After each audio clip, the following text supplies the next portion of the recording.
But you see, one of the first things I want to point out about Gideon is that Gideon is out there doing what he can do. See, even though he's afraid, even though he's oppressed, even though the situation is bleak in the land, he's out there doing the thing. He's out there working hard.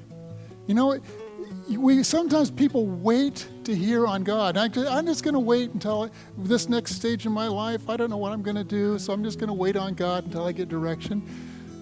Do the best thing you know to do. How many of us sometimes don't feel qualified? We're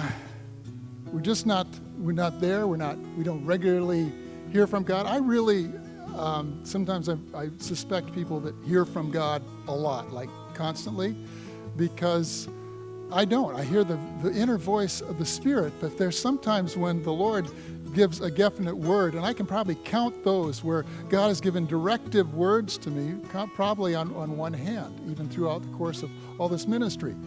But there's that inner witness, the Spirit, where we hear and we tune ourselves to listening to God. But sometimes He just seems far away. And we don't think much of ourselves.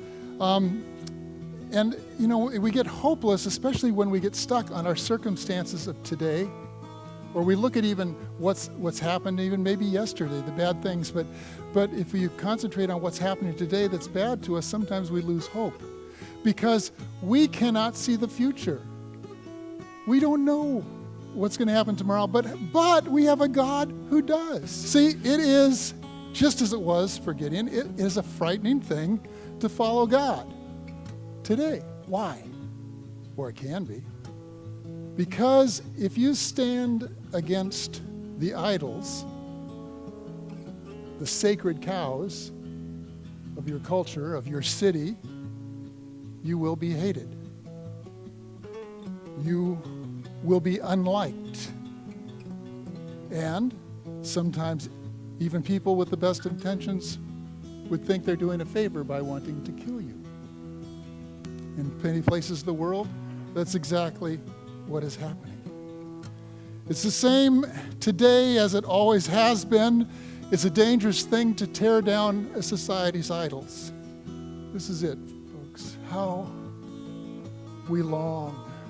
I'm going to speak from how I long to see our sons and our daughters rise up and take a stand, to cut down even our altars,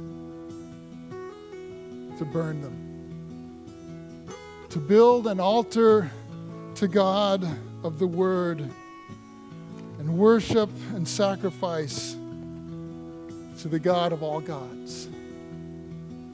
How we long to see that. You see, Joash was his father and his heart had gone cold to God, and he was away, but yet his son comes along and he obeys God. His son tears down his altars. And his heart, you could see it, is revived. He says, yes, I remember that, God.